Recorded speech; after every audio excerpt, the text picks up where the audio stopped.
хорддох схем төслийн зохицуулагч Батцагааг сумын иргэдийн хурлын дарга наран гэрэл Нэгдсэн үндэсний байгууллагын хүнс хөдөө аж ахуйн газрын Секим төслийн хүрээнд Ховд аймгийн Дууц сумын Алтан цэнхэр уулс хоршоо сүү цагаан эдэ боловсруулах зээгтэй боллоо. Орчин үеийн шинэ технологиор сүү цагаан эдэ боловсруулах нь зөвхөн уламжлалт уруу ханаар боловсруулахаас илүү цаг хугацаа хэмнэдэг. Дээрх сүү цагаан эдэ боловсруулах цех нь хоногт 500 хүртэлх литр сүү боловсруулах хүчин чадалтай юм байна.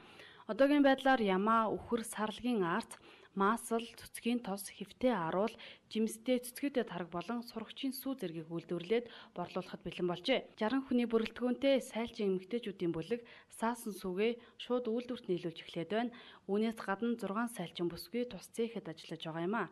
Энэхүү цех байгуулагдсанаар Сум аймгийн иргэд нутгийн үйлдвэрийн цагаан эдээг байнга хэрэглэх боломжтой болсон төдийгүй хөдөөний малчид тогтвортой орлоготой болж байгаа гэдгийг төслийн зохицуулагч онцоллоо. Өнөөдөр Ховд аймгийн Дууц суманд нэгдсэн үндэсний байгууллагын хүнс хөдөө аж ахуйн газраас хэрэгжүүлж байгаа Монгол Улсад ажлын байр нэмэгдүүлэх нэгэн хөтөлбөрийн хүрээнд дэмжлэгтэйгээр ингээд жижиг сүү боловсруулах үйлдвэр байгуулагч байна.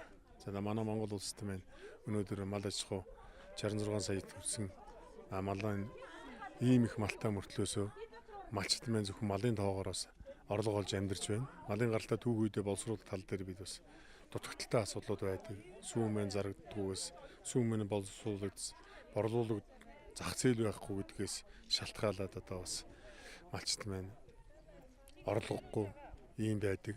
Орлого олох боломж муу байдаг. Тэгэхээр зэрэг энэ байдал дээр бид дүгнэлт хийгээд одоо энэ нутгийн сайлчин эмэгтэйч сайлчтай уулзаад за нэг иймэрхүү үйл ажиллагаа явуулжвал хэрэгжүүлжүүл бас үр дүнтэй болох юм байна. Ажлын байр нэмэгдэх юм байна. Орлого бий болох юм байна гэдгийг үндслээр төслөөс одоо сургалт хийгдсэн.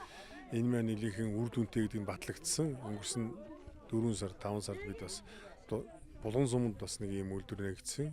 Тэр үйлдвэр маань өнөөдөр их доктор сургалтад сайн ажиллаж байгаа. Хүүхдийн баяраар нэлээдгүй баггүй их хэмжээний бүтээгдэхүүн хийж борлуулсан байгаа. Орлого нэмэгдсэн байна. Цааш тэрийн сав баглаа бодол дээр нэс жоохон анхаарах асуудал байгаа.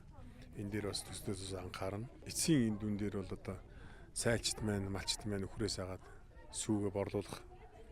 Энэ дээр одоо эднээс тодорхойлогдсон ажилчид маань ажлын байртай болоод ингээ орлого нэмэгдэх боломж үүрлээ. Цаашдаа хэрэглэгчд маань ард түмэн маань эрүүл экологийн орон нутгад үйлдвэрлэсэн сүүн бүтээгдэхүүнээр хангах боломж үрдэж байна. Өнөөдөр бол одоо манай аймгийн хэмжээнд бол үндсэндээ Улаанбаатарт болоод гадны экспортоор авсан сүүн бүтээгдэхүүн хэрэгэлдэг.